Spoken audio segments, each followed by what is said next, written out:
All right. Well, this morning I was considering coming in, and I decided to consult Aristotle a little bit with all of this weather and snowing and blowing and insanity out there. And I was thinking about that element of his moral philosophy that stresses the importance of practical wisdom or prudence, and then thought, whoa, it's not prudent. There's no way these roads are safe. I think the principle is that philosophy, while important, is less important than safety and your life. Right, the precondition for the possibility of the development of these virtues that Aristotle calls so important is that you're alive, right? So, what I'm going to do rather than come into campus to do what I was planning to do on campus today anyway is go over your three Aristotle questions. Now, this is in addition to the review video that I've already posted to Moodle, but nonetheless, I figured I would give you an expanded treatment of Aristotle because that's what we would have done today in class. So I've got my Aristotle chart up behind me. It starts with happiness as an activity of the soul in accord with virtue, which is his definition of happiness. That emerges from question one, his function argument. A treatment of a virtue of character, which is a habitual disposition to our emotions, resulting in a tendency to act evaluated in terms of the golden mean of moderation, where the virtue is the moderate activity ruined on either side by its extreme states of vice, excess, and deficiency. So that is the next part. And in terms of book three, what I'm looking at is the non-voluntary, involuntary distinction on page, 31 to 32 text with that awesome footnote on page 203 of your text, which is handy. In the other video, I told you how to negotiate that. But I figured I would just go over the important material very quickly today in this video so that you've got a review for it and so that you're not penalized because this guy decided to fall. All right. So, you've got this exam. It's due February 7th, 2014 by 11:55 p.m. That's 5 minutes to midnight. We will also have Friday's class to go over any questions that you might still have about this. That's last call. Today I'll be answering email and recording these videos and all of that so that you will have all of the feedback and support that you need to succeed really well on this exam. So, your first Aristotle question reads, in many ways, the function argument presented by Aristotle in Book 1 of the Nicomachean Ethics represents the linchpin of his moral philosophy. Present this argument in your own words, that's your first thing, and then discuss its importance in terms of making a judgment in the context of Aristotle's larger position. So, you've got two things that you're doing there. Remember, the function argument comes up after Aristotle utterly failed to define what happiness was in terms of the three, really four lives that he discusses in that section, the three lives.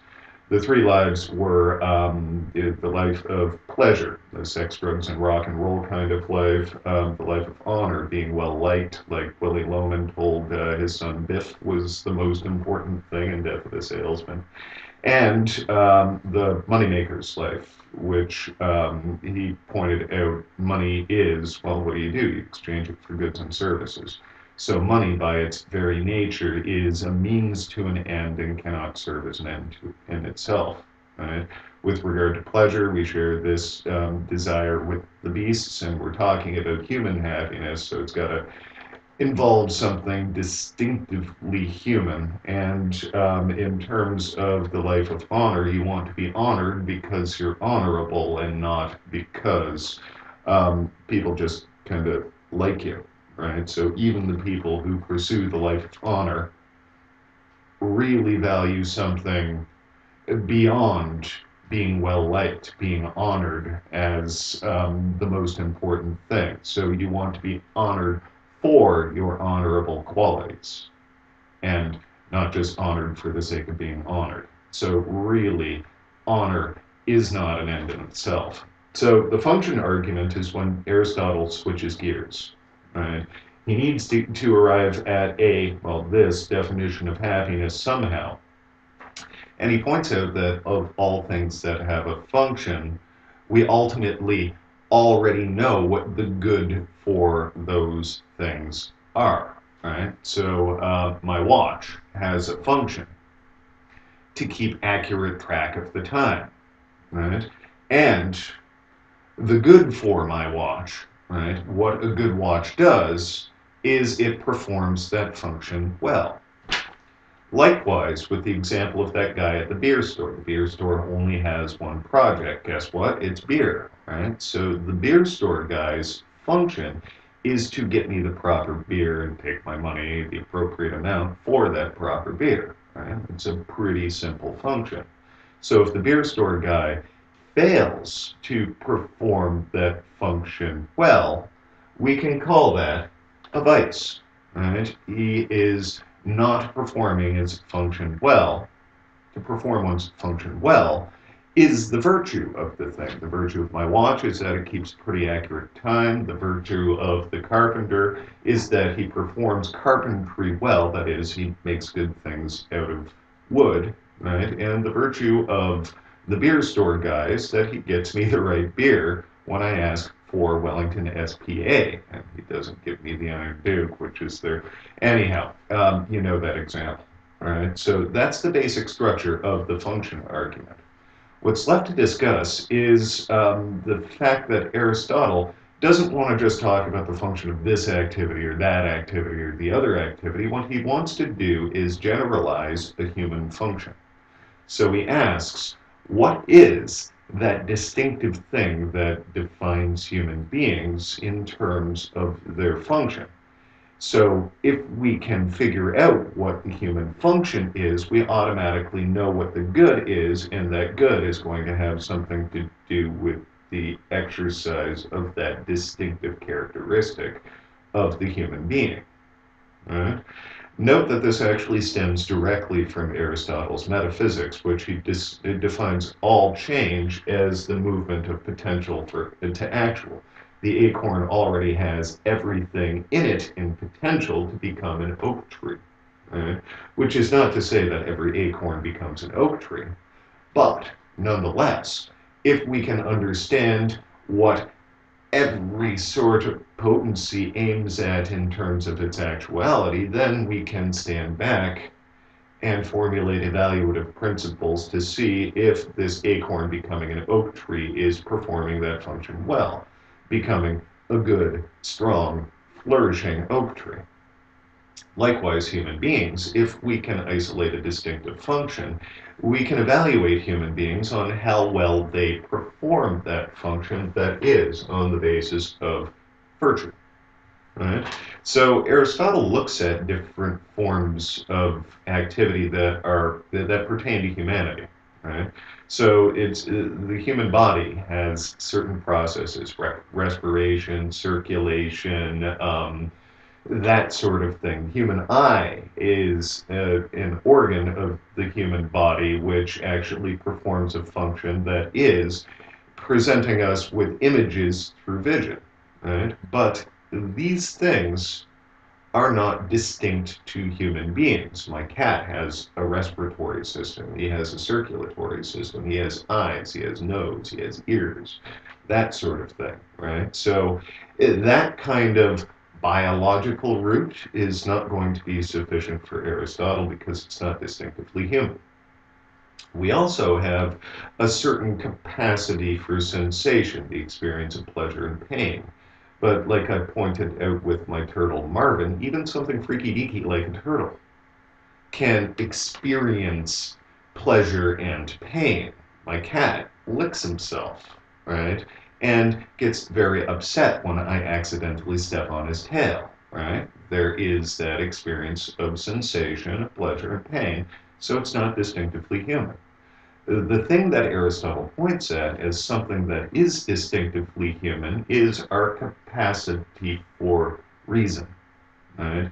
We can reason, Right? This is what's distinctive about human beings, so that's the human function. So if we plug this into the structure of the argument, right, and basically note that this is the definition of happiness that Aristotle gives us. Happiness is an activity of the soul in accord with virtue, right? Human beings, basically, in terms of how we evaluate happiness, happiness depends on action, so happiness is an activity.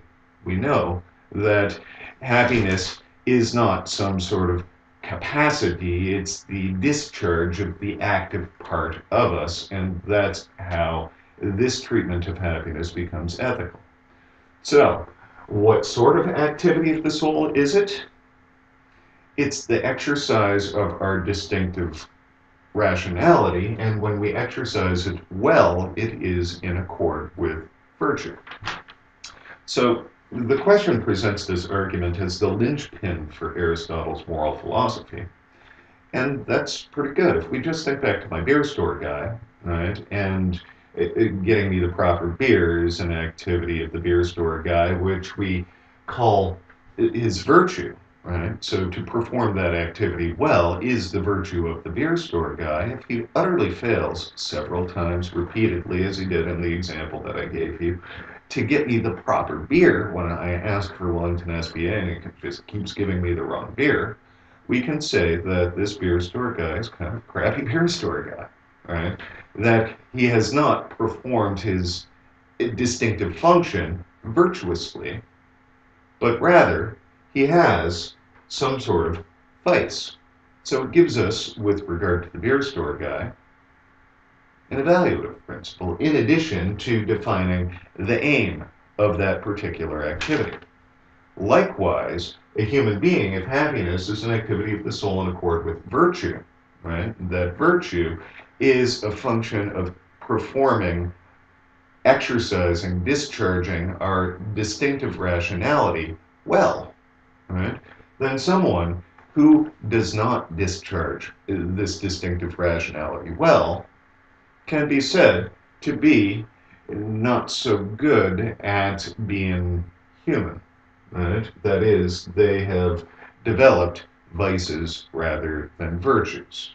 Right? And so ultimately, if we can define that which all activity aims, in the case of humans, happiness, right, then we can evaluate that activity in terms of how well it discharges its distinctive function in the furtherance of its end or goal, which is happiness, the greatest good, living well, a state of flourishing for human beings. So, uh, what does this have to do with the importance of making a judgment in the context of Aristotle's larger position? Well, this treatment of virtue gives us that evaluative principle with regard to how well human beings are acting, since it's an activity, with regard to the furtherance of their own aims, right? So happiness is an activity of the soul in accord with virtue. There's question one. Examples are cool here, right? You can come up with your own examples, and that'll really illustrate your knowledge of this particular position, which, like I say, is the important concept to come out of book one of the Nicomachean Ethics. So, that's question one. Not so bad, eh? Okay, question two. Discuss what Aristotle means by moral virtue, virtue of character. So I'm asking you to treat this particular aspect of the argument. So at the beginning of book two of the Nicomachean Ethics, what Aristotle does is distinguish between two kinds of virtue. Virtue of thought, which is largely gained through what Aristotle calls inheritance and education, and training in the proper use of language, making distinctions, basically training in how to choose the best means to attain a given end, and what we're primarily concerned with, virtue of character. Now, when I presented virtue of character to you, I presented Aristotle's definition of it, wherein it's not an emotion. right? Because if somebody cuts me off on I-75, I'm rightfully angry. It's not a capacity to experience an emotion, because if somebody cut me off on I-75, I've got the capacity for anger. Nobody praises or blames either emotions or capacities for emotions. What they would praise or blame is how I habitually dispose myself to these emotions. For example, if somebody cuts me off on I-75, I get angry and I force them off the road, pull out my 9-iron from my trunk, and start smashing their car windows with it. I'd say that would be pretty blameworthy activity, right? So virtue of character, reading the Nicomachean Ethics isn't going to help you develop virtue of character, right? How do we develop virtue of character? By practicing the same sorts of actions over and over again, the same way we develop any sort of habit that we've got. How do we get in the habit of chewing our fingernails? Well, we chew our fingernails often, and that reinforces a type of behavior so that we are in the habit of it. And in any sort of nerve-wracking situation, what we're going to find is that we're going to chew our fingernails, right? That's how we develop a habit. Likewise, if we wanted to, like, what's a good example? Okay. Um, if we want to succeed in university, for example, what we have to do is develop the skill, the tendency, the habit of reading this sort of weird material very closely. And initially, that's hard. Initially, before we have developed the capacity and the habitual disposition to actually just sit down and get a reading done, right? It's quite hard.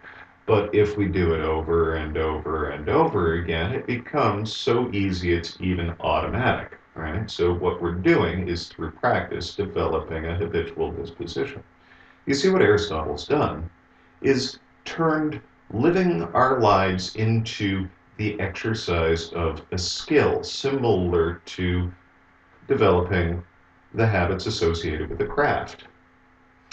Think about it this way. Sometimes I work wood. I'm an amateur, right? I don't work wood all the time. I'm not very good at it, but I'm somewhat proficient. Intellectually, I know the steps that I need to take, right? But my body and my habits have not developed so that you compare me to a carpenter, I look childish when I work wood, right? So we develop these good habits in the same way we develop proficiency with a craft by practicing, right? Note that we can also develop bad habits, like chewing our fingernails. Or, for example, if you golf, you know that if you go out and practice golf, you're likely to get better, but only if you practice in the right way. If you practice how to swing incorrectly, or how to line up your shot incorrectly, what you're going to do is develop a habitual disposition that leads you astray, right? That has you hitting too far to the right or too far to the left, or far beyond the green or far too short of the green. What you want to do is practice how to do these actions well, rather than crappy. So, right? Virtue of character is this habitual disposition to our emotions that results in states of character. And these states of character are evaluated in terms of what Aristotle calls the golden mean of moderation. What Aristotle has noticed is that the virtue is generally ruined by its extreme states of excess and deficiency. Right? So what he's getting at here is that basically we have to not only practice actions over and over and over again, not only perform actions one time well, but rather habitually practice the right sorts of actions in the right way over and over and over again, because if we get in the habit of reacting excessively, we become blowhards. If we get in the habit of reacting deficiently, we become too meek, too mild, too cowardly, too pushovery kind of thing. So if you're in a situation where, your emotion's going to be, let's say, fear. Let's say you're in a situation where you need to publicly speak, right? You know that the virtue is going to be this state where you say the right thing in the right way to the right person at the right time. Comedians know this really well. Timing is key. Saying the right thing is key. Having the right tone is key. All of these things, right, are these appropriate, moderate kind of things. You don't want to overstate your position. You don't want to speed through the joke excessively. You don't want to, time the joke. You don't want to overstate or use language that's overblown and offensive and that sort of thing, because that tends towards excess and it's off-putting to your audience. Nor do you want to understate your claim, nor do you want to be too meek, too quiet, too mild, too slow with your timing. I've been told my jokes go on for a long time, right? And by the time you get to a joke, it's not funny anymore. What you want to do is practice aiming at that moderate condition, right? Which is the appropriate condition. Hopefully that helps with regard to virtue of character. That's a general treatment for you. Now, on page 22 of your Nicomachean Ethics, Aristotle points out that while he's likened the development of these particular virtues to the exercise of a craft, and actually claim that it's through acting in these ways that produce this virtuous character. What Aristotle wants to do is add three conditions, right, for the possibility of genuine virtue. And it's this weird passage. I'll read it as it is, and then I'll see if I can't decode it a little bit for you, because his examples sometimes are just weird, strange to our ears. He claims, paragraph 2 on page 22, so everything's twos. Right? The functional argument was chapter 7 on page 7, so for some reason it thinks there's a bit of synchronicity here. So page 22, paragraph 2, but surely actions are not enough, even in the case of crafts, for it's possible to produce a grammatical result by chance or by following someone else's instructions. To be grammarians, then, we must both produce a grammatical result and produce it grammatically. That is to say, produce it in accord with the grammatical knowledge in us. Now, when I was initially presenting this to you, I like golf. Golf examples are brilliant with Aristotle, because if we're understanding what virtue of character is, it's just metaphorically like producing a good golf shot. We don't want to overshoot, we don't want to undershoot, we want to hit the green, right? We don't want to pull to the left too far, pull to the right too far. We want to shoot right down the middle of the fairway. Right? So the right golf shot, right, is going to be that appropriate amount of strength behind it, that appropriate swing, that appropriate aim, that sort of thing. And we develop a good golf shot much the same way that we develop virtue of character through practice of the right sort. Right? So that's more or less what Aristotle is getting at, and I like the golf example applied to this passage. Let's see if we can't just translate it to golf. But surely, actions are not enough, even in the case of golf. For it's possible to produce a good golf shot by chance. I do that all the time. I'm not a good golfer. I produce my good golf shots almost exclusively by chance, or by following someone else's instructions. That's happened on the golf course a few times. Somebody tells me to keep my head down, changes my stance for me, advises me with regard to my follow through, and that one time, while following someone else's instructions, I produced a pretty darn good golf shot. Does that mean I'm a good golfer? No. This is what Aristotle's getting at. To be good golfers, then, we must both produce a good golf shot and produce it in accord with the golf knowledge in us. We gotta know what the heck we're doing. Right? So down the page in paragraph 3 towards its end, right? You know what? I'll read it all. Moreover, in any case, what's true of crafts is not true of virtues, for the products of a craft determined by their own qualities whether they have been produced well, so it suffices that they have the right qualities when they have been produced. So, for example, on the golf course, when I'm competitively golfing with my friends and I produce a lucky shot, if they criticize me and say, lucky shot, that doesn't count, well, it counts because I'm on the green, right? It's good enough that the golf shot gets there. It doesn't even have to be pretty. It's all about the result in a craft or in a game like golf. Right? But this isn't true of virtues. But for actions in accord with virtues, to be done temperately or justly does not suffice that they themselves have the right qualities. Rather, the agent must be in the right state when he does them. But here are the three conditions for genuine virtue, and he even calls them first, second, and third. It's right there for you on page 22, paragraph 3. First, he must know that he is doing virtuous actions. I remember when I was going through CAA, it's kind of like your AAA driving school kind of thing, right? I was driving up a road in my neighborhood, and my driving instructor told me, you know, you're doing something really good right now. Oh, yeah? What am I doing? Well, what you're doing is you're driving and leaving an appropriate amount of distance between yourself and the parked cars on the side of the road. You're following close, but not too close. I looked over and whoa, I didn't even see those there. So was I driving well or was I driving accidentally? Right? I didn't even know I was doing it. Do I get credit for doing that? Well, I didn't hit the cars, so that's pretty good. But does that mean I'm a good driver? No. So in the case of virtues, what Aristotle's getting at, right, is that you can't do a virtuous action by accident and say that you're a virtuous human being. Right?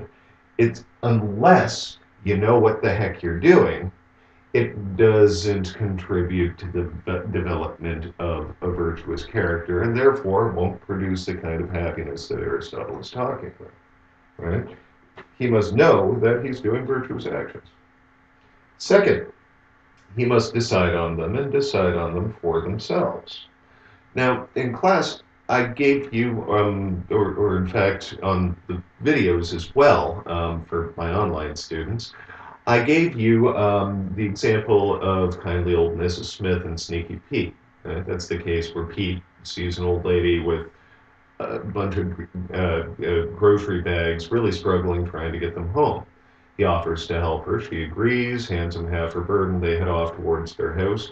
And really, Pete formulates his plan and decides that when he gets to the old lady's house, he's going to drop the bag, steal her purse, mug her, basically.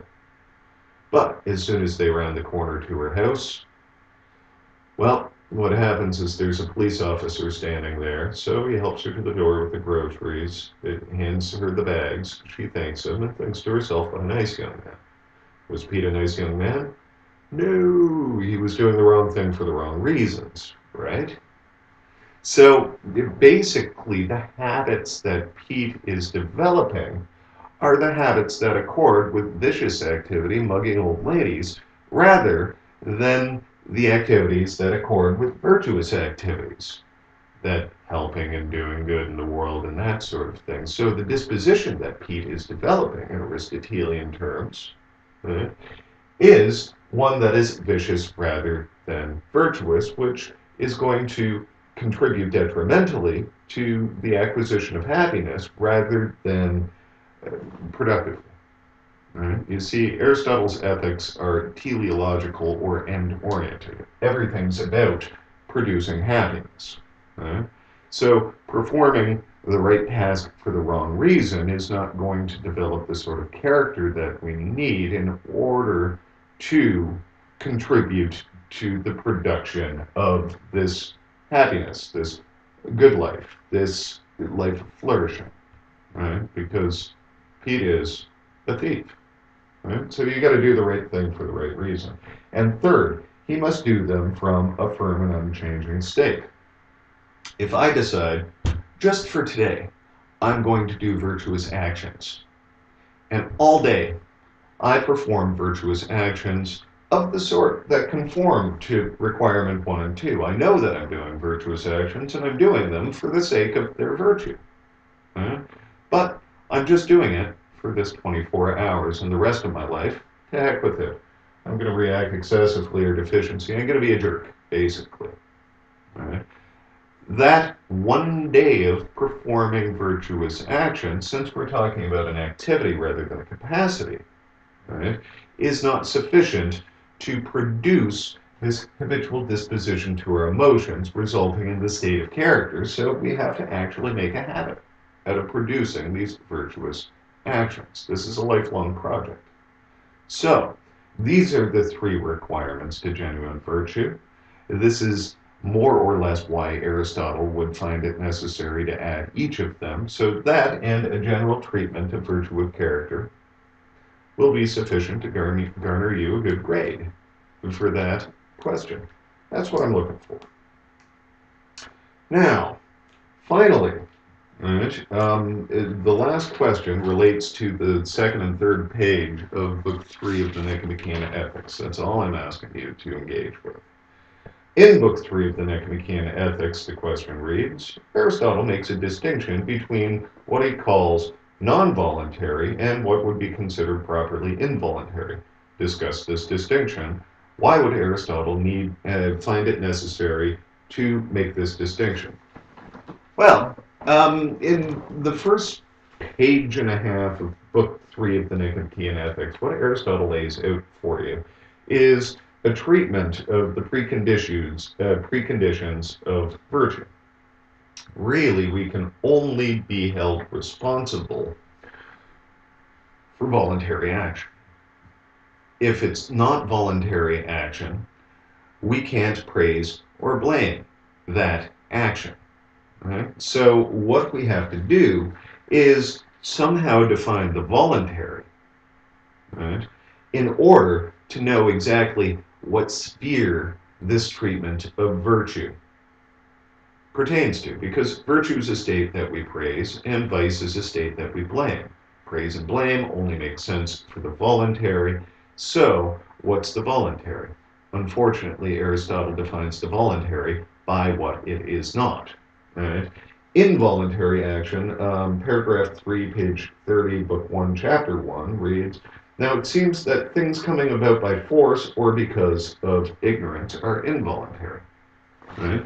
So what Aristotle is doing here is he's laying out his treatment of voluntary action by pointing out that this small little area here, these actions occasioned by force or ignorance, are involuntary actions. Everything else is voluntary actions. Everything that's not involuntary is voluntary. So all of this is, what we're responsible for. He says coming about by force or because of ignorance are involuntary. So it's only these 2 little teeny tiny kinds of actions. What does Aristotle mean by force? It's strange. It's kind of like that game that older brothers play with younger brothers, where the older brother holds the younger brother down, grabs his hand, and makes him slap himself. Right? And then jokes around and says, why are you hitting yourself? Why are you hitting yourself? Right? That's funny and ironic and crazy because the kid's hitting himself not because the action originated in him, but rather because he's being forced to hit himself. Right? So that falls into this straight off the hook for it morally kind of category. Those actions occasioned by force are straight off the hook for it. Right? Voluntary action or actions occasioned by ignorance are a little bit more complicated than that. It's a very specific, special kind of ignorance that Aristotle is talking about. First off, your baseline ignorance is not good enough for an excuse, right? I'm ignorant about the greatest good kind of thing, right? I didn't know anything about the nature of morality is not an excuse, right? Because in fact, not having any sort of knowledge of the nature of morality is blameworthy. It is simple, right? Well, here's a bit of a puzzle for you. Let's say somebody born and raised in a disadvantaged area that's wrought with crime, born to a crime family, and in fact was taught that the good is something other than the activity of the soul in accord with virtue, right? So these virtuous actions are something that this person was conditioned from a very young age to to not regard, right? So let's say that this person walks into a convenience store with two other guys to hold it up at one point, right? And in fact, in the robbery, winds up shooting and killing the proprietor of this convenience store. That seems a little bit like a quandary for this moral system, right? Because it seems to be a general baseline ignorance of this good that has occasioned this action. But what happens next? When this guy is hauled in and arrested and asked to turn on his accomplices for this break-in, maybe for a plea bargain deal or something along those lines, he refuses to rat. So he goes to jail, and while in jail, he brags about his loyalty and the fact that he's not a rat in that situation. Aristotle would point out there's something amiss going on there, right?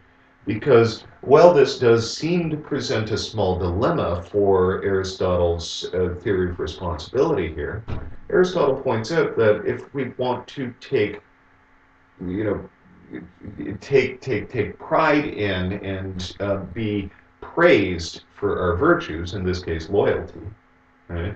Then we're logically required to take a little bit of responsibility for our vices.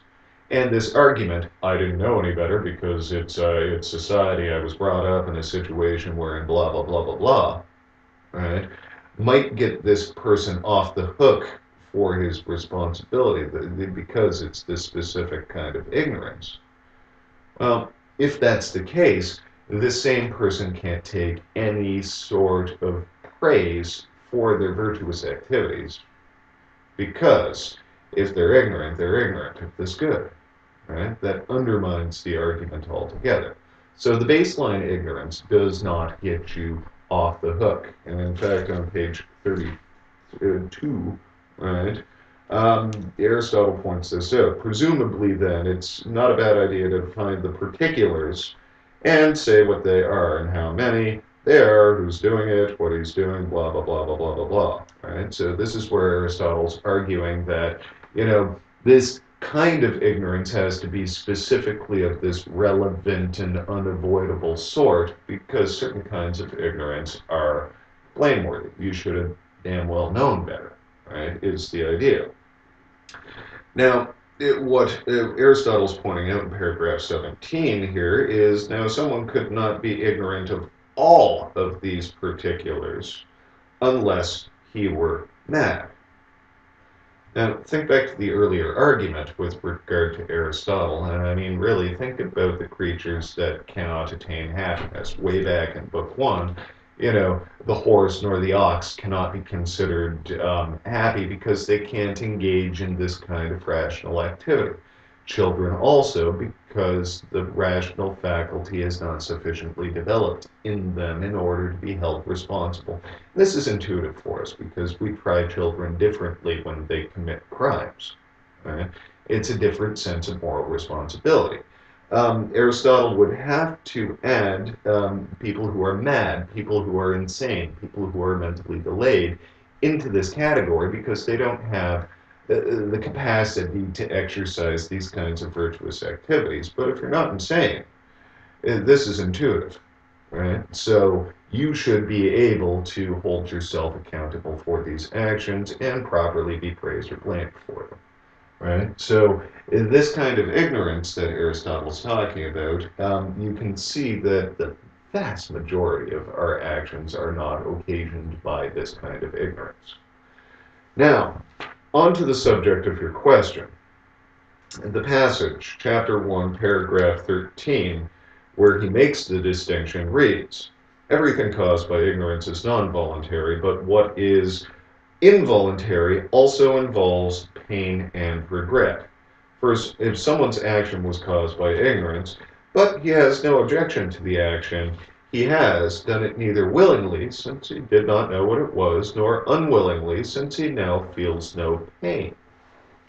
Hence, among those who act because of ignorance, the agent who now regrets his action seems to be unwilling, but the agent with no regrets may be called non-willing, since he's another case, or since he's different, it's better that he has his own special name. Now, I consider this to be an important distinction for Aristotle.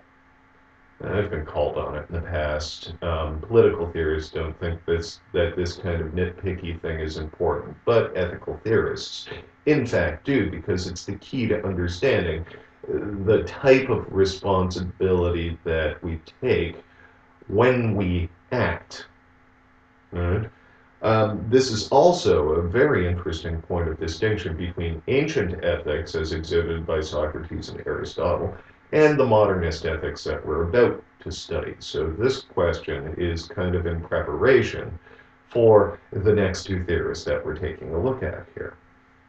So if we focus on an example, and I might suggest you come up with an example to illustrate this question.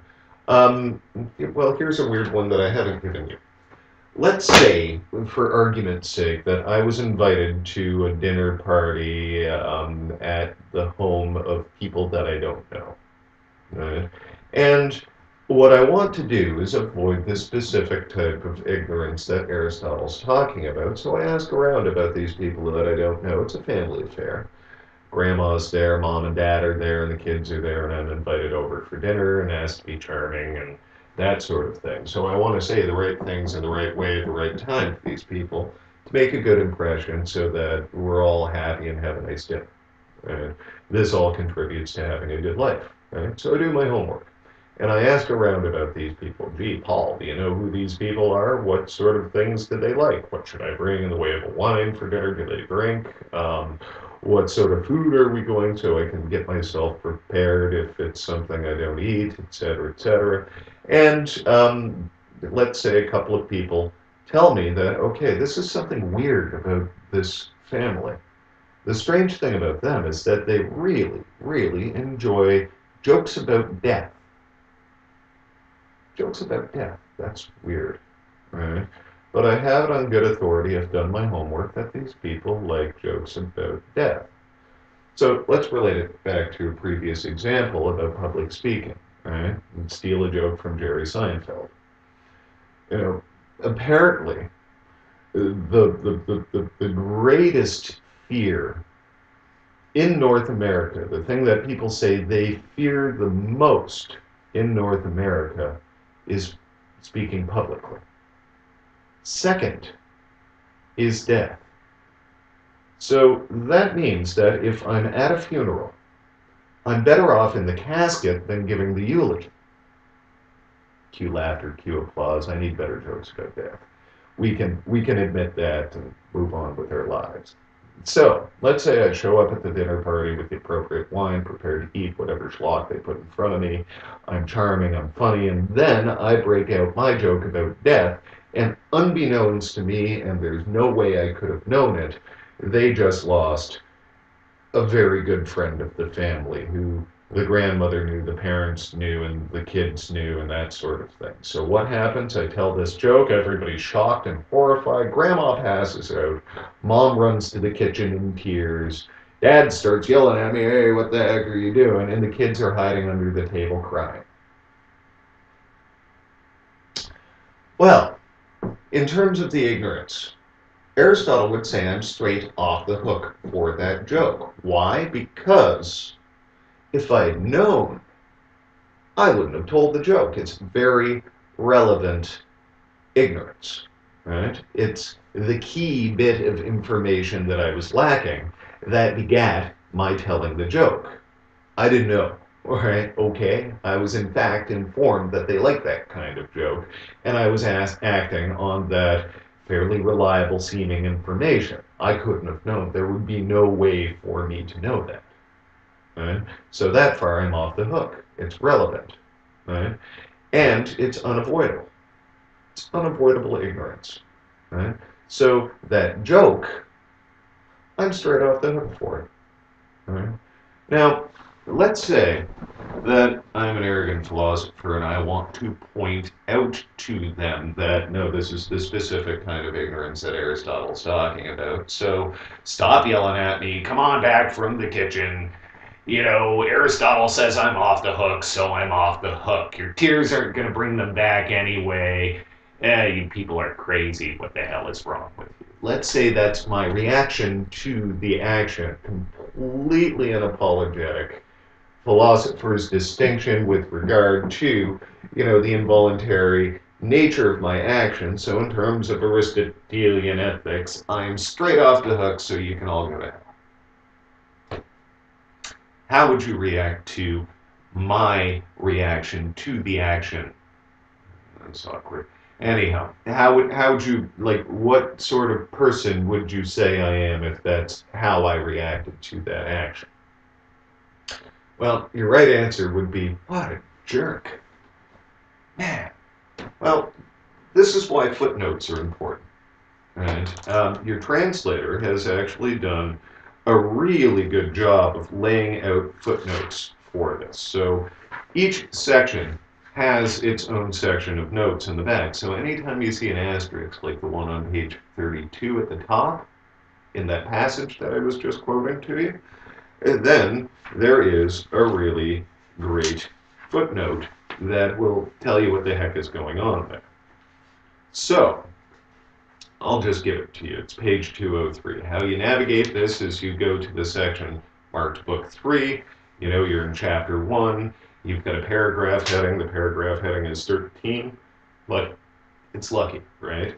And you see the words, for if someone's ... no pain. Well, that's exactly the passage that we're referring to and trying to interpret.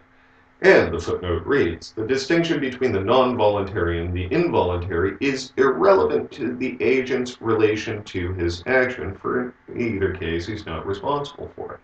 So if I'm non-voluntary, I'm still not, even if I'm a jerk about it, responsible for telling that joke. I am, Aristotle's right, straight off the hook. Right? But it is relevant to his character. If he's pleased at something he's done because of ignorance, he shows what sorts of actions he's willing and prepared to do, and is rightly blamed or praised for his attitude to these actions. This passage is one that shows that Aristotle is concerned with more than responsibility for actions. Now, this is precisely what you should be prepared for in these modernist attempts to develop an ethics. They stop their treatment of the moral quality of the action at the action itself, whereas Aristotle is concerned not only about the particular action, but developing a habitual disposition to these actions, resulting in states of character that tend to promote the achievement of this good life, this greatest good, this end, this flourishing condition, rather than not. We want to develop virtues rather than excessive or deficient vices. So, what Aristotle is talking about here is that, well, a non-voluntary action, sure, for the action itself, you're off the hook, but you're still on the hook for what sort of person you are. This is a feature of Aristotelian ethics. And I think an interesting and valuable one that the modernists have trouble replicating. So, anyhow, that is your treatment of the final question in Aristotle. I will be around today answering email. So if you have questions about the questions, that's where and how to relate those questions to me. The exam is due Friday, February 7th, 2014 by 11:15, 5 minutes to midnight. Again, print these questions because they disappear from your perspective as of the exam due date and time. Right? So print a copy or save a copy somehow for your records. I know I'm all hard copy. Right. I'm looking for .doc, .docx, or .txt format. I would caution you, I can open lots of files. I've got all the software and the patches and all of that. But I find that students, when they submit, say, for example, an open freely document, I only get like the first page of that document, and if I don't have it by the deadline, it doesn't exist.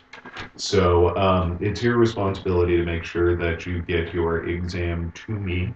And whatever I get, I will go out of my way to give all of the credit and all of the consideration that it's due. So we'll have class on Friday. Any last minute questions that you might have, I will be there to answer them. And I guess that's that. All right, have good days. One for each of you. Take care.